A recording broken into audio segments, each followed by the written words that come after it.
మీ personal interviews మరియు వ్యాపార ప్రకటనల కొరకు ఈ నెంబర్ని సంప్రదించండి. నమస్తే, వెల్కమ్ టు మనం టీవీ. రాజస్థాన్ లావణ్య కేసు గురించి మనందరికీ తెలిసిందే. అయితే అది పర్సనల్ కేసు కాస్త డ్రగ్స్ కేసుగా మారుతుంది. ఇంకా కొద్దిగా కొత్త వ్యక్తులు కూడా ఇందులో ఇన్వాల్వ్ అవుతున్నట్టు కనిపిస్తుంది. సో దాని గురించి మాట్లాడడానికి మనతో కృష్ణకుమార్ గారు మనతో ఉన్నారు. నమస్కారం మేడం. నమస్తే మేడం, రాజస్థాన్ కేసు గురించి మీరు రోజు అబ్జర్వ్ చేస్తూనే ఉన్నారు. అయితే అంటే కేసులో పర్సనల్ కేసు, లవ్ మ్యారేజ్ అది ఇది అనుకున్న దగ్గర నుంచి డ్రగ్స్ దాకా వెళ్ళిపోయింది. అంటే నాకు ఒక అమ్మాయి, ప్రీతి అనే అమ్మాయి, వాళ్ళ వేరే అతను ఉదయ్ అని ఎవరో ఇద్దరు వచ్చారు. అంటే వాళ్ళిద్దరూ డ్రగ్స్ కి అలవాటు చేసి మమ్మల్ని వాడుకున్నది అనేసి కూడా చెప్పడం జరిగింది.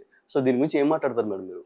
ఏది ఏమైనా మొదటి రోజు నుంచి ఈ కేసు మొదలైన దగ్గర నుంచి దీన్ని ఒక ప్రేమికుల పంచాయతీగానో లేకపోతే వ్యక్తిగతమైన గొడవలుగానో చూడొద్దు. దీనిలో మనకి డ్రగ్స్కి సంబంధించిన ఆనవాళ్ళు కాదు మేడం, మొత్తం అవి కనిపిస్తుంది. అసలు డ్రగ్స్ బిజినెస్ కు సంబంధించిన మూలాలు ఉన్నాయి దీంట్లో. వాటిని వెలికి తీయటానికి పోలీసులకు ఒక మంచి ఛాన్స్ దొరికింది అని చెప్పి నేను మొదటి రోజునే చెప్పాను. అవును, రాజ్ తరుణ్ లావణ్య పర్సనల్ కేసు కాదు ఇది. అసలు ఇది తేలాల్సింది అక్కడ తేలాలి. ఇప్పుడు వీళ్ళిద్దరికి ఇష్టమై మళ్ళీ పెళ్లి చేసుకుంటారా, కేసులని బట్టి రాజీ పడిపోయి పెళ్లి చేసేసుకుంటారా, ఏం చేస్తారా, ఏ గంగలో దూకుతారా, అది వేరే విషయం. కానీ ఇక్కడ ఒక ప్రమాదకరమైన విషయం ఏముంది అంటే డ్రగ్స్ ఇష్యూ ఉంది.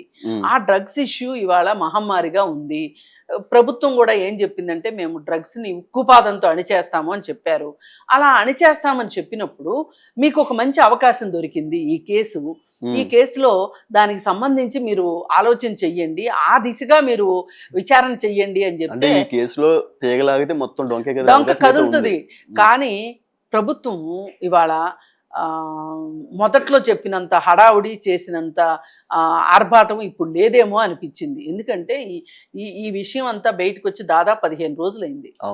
ఈ రోజుకి కూడా అసలు లావణ్యాన్ని ప్రశ్నించే విషయంలో కానీ, రాజ్ తరుణ్ని ప్రశ్నించే విషయంలో కానీ ఎక్కడా కూడా ఏ విధమైన ముందడుగు అయితే పడట్లేదు. ఇప్పుడు వాళ్ళిద్దరు వ్యక్తిగత విషయాన్నైనా డీల్ చేయాలిగా పోలీసులు. ఏం చేస్తున్నారో అర్థం కావట్లా. అది అయిపోయిన తర్వాత ఇప్పుడు ఇది ఎలా అయిపోయిందంటే మీడియా పంచాయతీలు ఎక్కువైపోయినాయి దీంట్లో. ఈ కేసులో ఇప్పుడు ఆమె మీడియాకు వచ్చేస్తుంది, ఆయన మీడియాకు వచ్చేస్తాడు. ఆయన మొదట్లో 1-2 సార్లు మీడియాకు వచ్చి మానేసి తర్వాత జానీ భాషాని, శేఖర్ భాషాని తీసుకుని వచ్చారు. ఈ శేఖర్ భాష వచ్చేసేసి ఆయన దగ్గర ఉన్న ఇన్ఫర్మేషన్ అంతా తవ్వకాల్లో తీసి మొత్తం తీస్తున్నాడు. సరే ఈమె దగ్గర తవ్వకాలు తీస్తుంది బయటికి. అసలు ఈ రికార్డింగ్లు చేసుకోవడం ఏంటి? అసలు జీవితం అంటే రికార్డింగ్లేనా?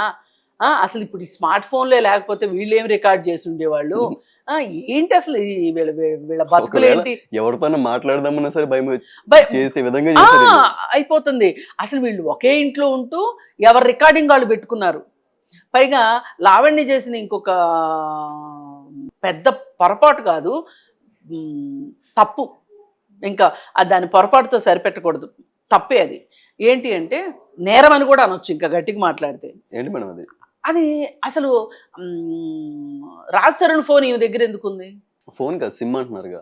సిమ్ అయితే ఏంటి, ఫోన్ అయితే ఏంటండి? ఇప్పుడు సిమ్ పెట్టుకోవడానికి కారణం ఏంటి? ఇప్పుడు అతని పాత ఫ్రెండ్స్ ఎవరైనా ఫోన్ చేస్తారు. మొన్న ఒక మీడియా ఆయన నా దగ్గర వాపోయాడు. అది రాజ్ తరుణ్ అని నేను మాట్లాడుతున్నాను కానీ ఇవి చెప్పట్లేదు అంటే ఏం మాట్లాడతారు? ఇంటర్వ్యూకి రమ్మని చెప్తారు, అంతే కదా. అంతకంటే ఏముంటది? వస్తానని చెప్పట్లేదు, రానని చెప్పట్లేదు, రెస్పాండ్ కావట్లేదు. ఏం జరుగుతుందా అంటే ఒక ఫైన్ డే అది రాజ్ తరుణ్ ఫోన్ అని తెలిసిందంట ఆయనకి. అసలు అంటే ఆ అమ్మాయి ఉద్దేశం ఏంటి అంటే ఒక కుట్రపూరిత మనస్తత్వం ఉంది ఆ అమ్మాయి దగ్గర. రెండో వాళ్ళని తన చెప్పు చేతుల్లో పెట్టుకోవాలనే మనస్తత్వం ఉంది. ఇప్పుడు నిన్న ప్రీతి అన్న అమ్మాయి వచ్చింది, ఆ అమ్మాయితో పాటు ఉదయ్ ఉన్నాడు. ఉదయ్ ఫోన్ ఆ అమ్మాయి దగ్గర పెట్టుకుంది. ఇప్పుడు ఇంటర్వ్యూలో అడిగితే ఏం చెప్తుంది? ఉదయ్ ఫోన్ నీ దగ్గర ఉందా అని అడిగితే నాకు 50,000 ఇవ్వాలి అందుకే ఫోన్ ఉంచుకున్నానని చెప్తుంది. అసలు ఎంత హాస్యాస్పదంగా ఉందంటే మీరంతా ఫ్రెండ్స్ ఒకప్పుడు ఒక చోట కూర్చొని చిల్ అయ్యారు, ఒక చోట కూర్చొని డ్రగ్స్ తీసుకున్నారు, టూర్స్కి వెళ్ళి ఏం చెయ్యొచ్చో ఏం చేయకూడదో అన్నీ చేసేసారు. మీరు చేసేసి వాళ్ళ ఈ కబుర్లు చెప్పడం ఎంతవరకు బాగుంది? ఇప్పుడు ప్రీతి అన్న అమ్మాయి చెప్తుంది అసలు లావణ్య ఇంతలాగా చేయటానికి ఇది ఆమె ఒక్కటైతే చేసే అవకాశం లేదండి. ఓకే. ఇది ఏదో ఒక గ్యాంగ్ ఉంది.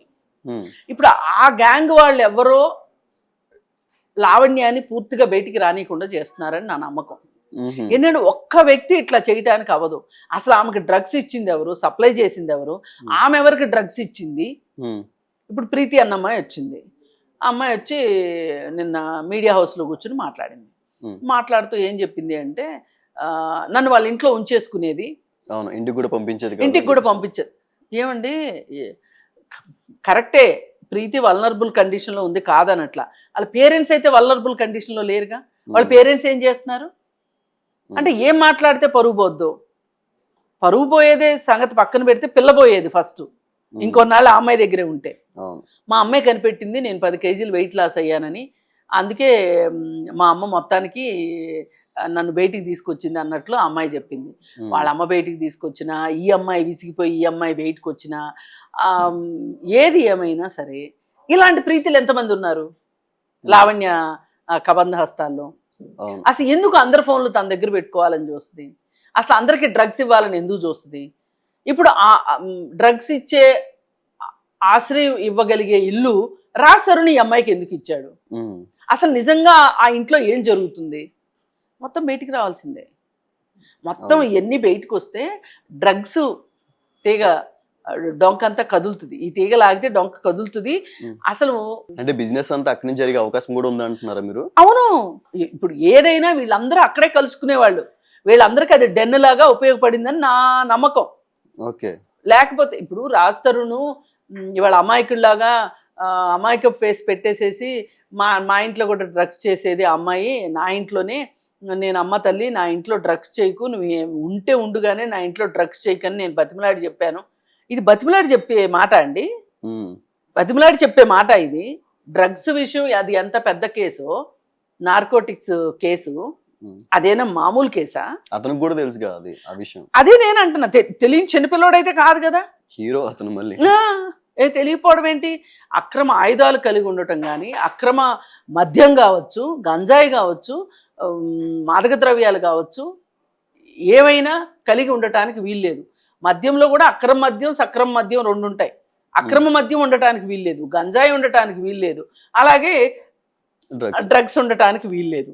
పైగా ఇంకొకటి వ్యభిచారం చేయటానికి వీల్లేదు. ఈ 4 పర్పస్లకి నేను ఇల్లు రెంట్కి ఇస్తే కూడా నేను కూడా బాధ్యురాలనే. చట్టం అలా చెప్తుంది. ఒక రూఫ్ కింద ఒక వ్యాపారం జరుగుతుంది అంటే ఆ వ్యాపారం గనక చట్ట వ్యతిరేకమైన వ్యాపారము అయితే గనక ఆ ఇల్లు ఎవరిదో వాళ్ళు కూడా చట్టరీత్యా శిక్షార్హులు అవుతారు, వాళ్ళు కూడా జరిమానా కట్టాలి. ఇలాంటి పరిస్థితులు ఉన్నప్పుడు ఇవన్నీ తెలియని అర్థం కాని చిన్నపిల్లోడు అంటే మటుకు నేను నమ్మను రాజ్ తరుణ్. ఏది ఏమైనా నేను ఫైనల్గా చెప్పాలనుకునేది ఏంటి అంటే, ఇప్పుడు ఇక్కడ చాలా మంది అమ్మాయిలు అబ్బాయిలు దీనిలో ఇన్వాల్వ్ అయి ఉన్నారని అర్థమవుతుంది. ఈ అమ్మాయిలు అబ్బాయిలు అందరూ వీళ్ళేమి ఆకాశం నుంచి ఊడిపడిన వాళ్ళు కాదు, అనాథలు కాదు. వీళ్ళందరికీ కుటుంబాలు ఉన్నాయి, వీళ్ళందరికీ తల్లిదండ్రులు ఉన్నారు. అసలు ఈ తల్లిదండ్రులు ఏం చేస్తున్నారు? మళ్ళీ వాళ్ళందరూ యంగ్స్టర్స్. వీళ్ళందరూ అదే నేను అంటున్నా, యంగ్స్టర్స్. వీళ్ళందరూ జీవితాల్లో స్థిరపడిన వాళ్ళ లేకపోతే ఏంటి అనేది మనకి ఇంకా పెద్ద ఉద్యోగాలు ఇవన్నీ చేసేవాళ్ళు అయితే ఇవి చేస్తూ కూర్చోరు కదా. ఏది ఏమైనా అక్కడ ఒక కుట్రపూరిత వాతావరణం, అసాంఘిక కార్యకలాపాలు జరిగిన వాతావరణం ఆ ఇంట్లో ఉంది. ఆ ఇంటికి ఎవరొచ్చినా ఎవరు వెళ్ళినా సీసీ ఫుటేజ్ తీసి ప్రతి ఒక్కళ్ళని వాళ్ళు నేరస్తులని నేను అనను కానీ వాళ్ళ గురించి మట్టుకు విచారించాల్సిన అవసరం అయితే ఉంది. అంటే ఏ పుట్లో ఏ పాము ఉందో తెలియదు కదా. అంటే మేబీ ఇట్లా చేస్తే కనుక చాలా మంది సెలబ్రిటీలు వచ్చే అవకాశం కూడా ఉందని అంటున్నారు బయట. అవును, రావాలి. సెలబ్రిటీస్ అయితే ఏం వాళ్ళకి కొమ్ములు ఉన్నాయా? ఎందుకు ఇప్పుడు వాళ్ళే కాపాడుతున్నారు. ఎప్పుడో తేలిపోవాల్సిన కేసుని ఎప్పుడో తేలాల్సిన కేసుని, పైగా దీనికి ఈ బూతులు ఇవన్నీ, ఈ రికార్డింగ్స్, కాల్ రికార్డింగ్స్ ఇవన్నీ మనకు చూపిస్తా మసిపూసి మారేడుకే చేస్తున్నారు. అసలు విషయం ఇక డ్రగ్సే, వేరే ఏమీ లేదు ఇందులో. అవును, ఇప్పుడు పోలీసులకి ఒక రకంగా ఒక లడ్డూ లాంటి వ్యవహారం దొరికినట్టు లెక్క. లడ్డూ కావాలా నాయన అన్నట్లు. ఇంత ఆధారం దొరికితే ఎందుకు ఊరుకుంటున్నారు? అసలు ఇన్నాళ్ళు లావణ్యాన్ని ఎందుకు మీరు విచారించలేదు? వాళ్ళే కేసుల మీద కేసులు పెట్టుకుంటున్నారు, అయినా సరే దాన్ని ఇంటరాగేట్ చేయట్లేదు. ఇప్పుడు అసలు లావణ్యాన్ని కూర్చోబెట్టి డ్రగ్స్ వ్యవహారం ఇప్పుడు రాజ్ తరుణ్ వాళ్ళిద్దరూ ఎవరినెవరు మోసం చేసుకున్నది కాసేపు పక్కన పెడదాం, అది వాళ్ళ వ్యక్తిగతం. కానీ సామాజికమైన విషయం ఏముంది, ఇక్కడ డ్రగ్స్ ఉన్నాయి. అసలు ఇప్పుడు నువ్వు నా ఇంట్లో తన ఇంట్లోనే డ్రగ్స్ చేసావు అని చెప్పి రాజ్ తరుణ్ చెప్తున్నాడు. నువ్వు ఆ ఇంట్లో ఉండాల్సిన అవసరం ఏంటి? ఎవిడెన్స్ కూడా ఉంది మన దగ్గర. ఆ ఇంట్లో నువ్వు డ్రగ్స్ ఎందుకు చేసావు అనే మాట, అసలు నీకు డ్రగ్స్ ఎక్కడి నుంచి వచ్చినాయి అని అమ్మాయిని అడిగితే దొరకవా అండి? ఆధారాలు దొరకవా? నిన్న వచ్చిన అతను ఉదయ్ ఎవరైతే ఉన్నారో అతను గోవా నుంచి తెప్పించుకున్నాడు అని చెప్పడం కూడా జరిగింది. అయితే గోవా నుంచే వస్తాయండి, గుజరాత్ నుంచి వస్తాయి, ఎక్కడి నుంచి వస్తాయి అనేది ప్రశ్న కాదు. ఇక్కడ ఎవరు వాడారు అన్నది మనకు ప్రశ్న. ప్లస్ వీళ్ళని విచారిస్తే వీళ్ళకి ఎవరు సప్లై చేశారనేది తెలుస్తుంది. ఎక్కడో చోట నుంచి అయితే వస్తాయి కదా, దొరుకుతారు. అది ఏం దొరకరు అనేది లేదు, దొరుకుతారు. కానీ మనకి చిత్తశుద్ధి ఉందా లేదా, ఈ కేసుని ఎవరు మ్యానిపులేట్ చేస్తున్నారు, ఎవరు మేనేజ్ చేస్తున్నారు అనేది తేలాలి ఇప్పుడు. లేకపోతే మనం అందరం గొంతులు దించుకోవడం ఎందుకండి? పోలీసులకు జీతాలు ఇవ్వడం దేనికి? నార్కోటిక్స్ డిపార్ట్మెంట్ వాళ్ళకి జీతాలు. పెద్ద వ్యక్తి ఎవరై ఉండొచ్చు అంటారు మేడం? నేను ఎట్లా చెప్తాను, అది పోలీసులు తేల్చాలి. ఐ మీన్ ఫిలిం ఇండస్ట్రీస్ నేను ఒక్కళ్ళని నేను అనానండి, నాకు తెలియకుండా ఇవన్నీ ఆధారాలు బయట కనిపిస్తున్నాయి కాబట్టి, ఈ డాట్స్ అన్ని కనిపిస్తున్నాయి కాబట్టి, ఈ డాట్స్ అన్ని కలిపితే మనకి ఈ విషయం బయటకు వచ్చింది. దేవన్లోనే వచ్చింది నాకు, నేను దేవన్ నుంచి అదే మొత్తుకుంటున్నా. ఇది వ్యక్తిగత వ్యవహారం వల్ల కాదు, ఇక్కడ ఇన్వాల్వ్ అయింది డ్రగ్స్. దాని సంగతి నిగ్గు తేల్చండి అని అడుగుతున్నా. అసలు లేదు, వీళ్ళిద్దరూ ప్రేమ వ్యవహారమే అనుకోండి, పెట్టుకోండి కేసులు, కోర్టులో చూసుకోండి అంటాం. అవునవును, ఇంతకంటే చెప్పడానికి లేదు కదా. కానీ డ్రగ్స్ ఇష్యూ కాబట్టి మాట్లాడుతున్నాం. ఎంతమంది నిర్జీవంగా నిర్వీర్యంగా అయిపోతున్నారండి. ఇప్పుడు అమ్మాయి చెప్పింది కదా, 10 కేజీలు వెయిట్ తగ్గాను తన ఇంట్లో ఉన్న కూడా చాలా రోజులు నేను అన్కాన్షియస్ లో ఉన్నా. అవును, రీహాబ్ లో చేరానని చెప్తుంది. నిజంగా చాలా అభినందనీయం. అమ్మాయి అలా ధైర్యంగా వచ్చి బయటకు వచ్చి చెప్తుంది అంటే చాలా గొప్ప విషయం. ఇంకా చాలా మంది ఉన్నారంట, ఇప్పుడు వాళ్ళందరూ ఏ పరిస్థితుల్లో ఉన్నారో తెలీదు. అసలు ఇట్లా ఇంతమంది జీవితాలు నాశనం చేస్తుంది లావణ్య వెనకున్నది ఎవరు? పైగా లావణ్య తల్లిదండ్రులు స్టాండ్ ఏంటి దీని విషయంలో? వాళ్ళు ఏం మాట్లాడతారు? ఇవన్నీ కూడా ఆలోచించాల్సిన విషయమే. ఏ యువకుడు కావచ్చు, ఏ యువతి కావచ్చు, వాళ్ళు ఒంటరులు కాదండి, వాళ్ళకు ఒక కుటుంబం ఉంటుంది. కుటుంబం బాధ్యత వహించాల్సిందే. ఇప్పుడు ఒకళ్ళ పిల్లాడు గోల్డ్ మెడల్ సంపాదించాడు అనుకోండి, మా అబ్బాయి అని పరిగెడతారు కదా, అవునా కాదా? అవును. మరి డ్రగ్స్ చేసేటప్పుడు ఎందుకు చెప్పరండి వీళ్ళు? పరుగు పోద్దని. కానీ చేసిన విషయంలో, డ్రగ్స్ చేసిన విషయంలో మీ తప్పు ఉండొచ్చు, ఉండకపోవచ్చు.